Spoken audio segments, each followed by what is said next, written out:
Videos देखने के लिए सब्सक्राइब करें जनसत्ता.com, बेल आइकन दबाकर पाएं लेटेस्ट नोटिफिकेशंस।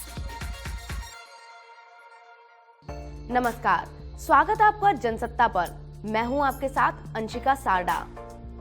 देश में एक तरफ जहां हिंदुओं और मुसलमानों में तनाव की खबरें आती रहती हैं, तो वहीं दूसरी तरफ कुछ जगहें ऐसी भी हैं जहां पर ये दोनों कम्युनिटीज एक साथ मिलकर एकता की मिसाल पेश करती हैं। हाल ही में एक खबर सामने आई है कि पश्चिम बंगाल के ईस्ट बर्धमान इलाके के मुस्लिम बहुल इलाके में 3 हिंदू लड़कियों ने 90% से भी ज्यादा अंक अपनी परीक्षा में प्राप्त किए हैं। आपको ये जानकर हैरानी होगी कि ये तीनों लड़कियां किसी प्राइवेट स्कूल में नहीं बल्कि एक मदरसे में पढ़ती हैं। वेस्ट बंगाल हाई मदरसा सेकेंडरी एग्जाम में 90% से ज्यादा अंक लाने वाली इन लड़कियों का रिजल्ट अमित शाह के उस बंगाल दौरे से पहले आया था, जिसमें अमित शाह ने मदरसों को बंगाल सरकार द्वारा आवंटित धन को लेकर सवाल उठाए थे। टेलीग्राफ में छपी खबर के मुताबिक पीयू पिया शाह और साथी मोदक नाम की 2 लड़कियों ने 800 में से 730 अंक प्राप्त किए हैं, यानी कि करीब 91% अंक प्राप्त किए हैं। तो वहीं अर्पिता साहा ने 739 अंक प्राप्त कर 92% के करीब नंबर बनाए हैं। ये लड़कियां अगोर दंगा मदरसा केतुग्राम में पढ़ती हैं, जहां मुस्लिमों की आबादी ज्यादा है। जिले में सबसे ज्यादा अंक हासिल करने के अलावा इन लड़कियों के इस्लामिक इतिहास के विषय में भी अच्छे अंक आए हैं। पीयू पिया को इस्लामिक इतिहास के विषय में 95, साथी को 92 और अर्पिता को इस विषय में 93 नंबर मिले हैं। केतुग्राम के लोग इन लड़कियों की सफलता का जश्न मना रहे हैं। इन हिंदू लड़कियों के परिजन भी मदरसे को मदरसा नहीं बल्कि स्कूल मानते हैं। पीयू पिया के पिता रामेश्वर कहते हैं, मुस्लिम बच्चे स्कूल जाते हैं जबकि स्कूल मदरसा नहीं होता है, तो फिर हमें अपनी बच्चियों को इस्लाम का परिचय पढ़ाने में क्यों दिक्कत होनी चाहिए। वहीं पीयू पिया का कहना है कि उनके साथ टीचर काफी अच्छे से बर्ताव करते थे और उसकी काफी मदद भी करते थे।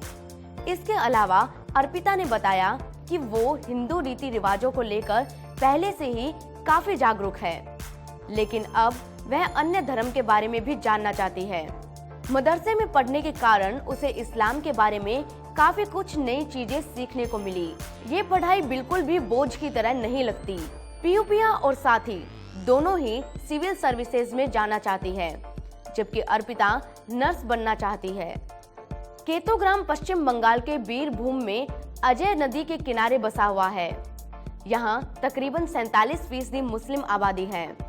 यहाँ के निवासियों का कहना है कि उनके घर से सेकेंडरी स्कूल 6 किलोमीटर की दूरी पर है, जिस वजह से वे अपने बच्चों को इतनी दूर पढ़ने नहीं भेज पाते हैं। अर्पिता के पिता कहते हैं, यहाँ के करीब जितने भी मदरसे हैं, उनमें पढ़ने वाले 900 बच्चों में 60% हिंदू बच्चे हैं। अपने चुनाव प्रचार के वक्त बीजेपी अध्यक्ष अमित शाह ने तृणमूल कांग्रेस पर शिक्षा बजट को लेकर वोट बैंक की राजनीति करने का आरोप लगाया था।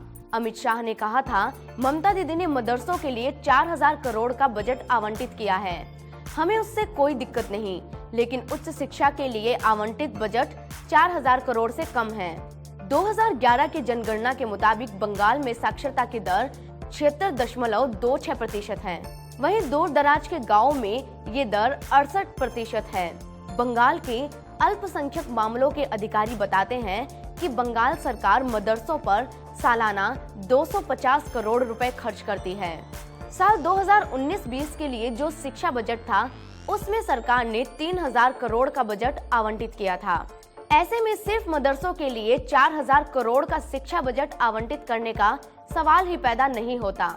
पश्चिम बंगाल मदरसा बोर्ड के अध्यक्ष अब्बू कहर कमरुद्दीन का कहना है कि हिंदू छात्रों का मदरसे में पढ़ना सद्भावना का प्रतीक है। पिछले साल की तुलना में इस साल हिंदू छात्र छात्राओं के मदरसे में जाने की संख्या में 4% की बढ़ोतरी हुई है।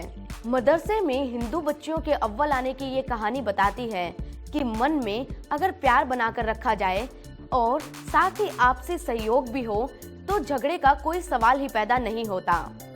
आप भी समाज में सद्भावना बढ़ाने में अपना योगदान दें और इसी तरह के वीडियोस देखने के लिए सब्सक्राइब कर लें जनसत्ता को।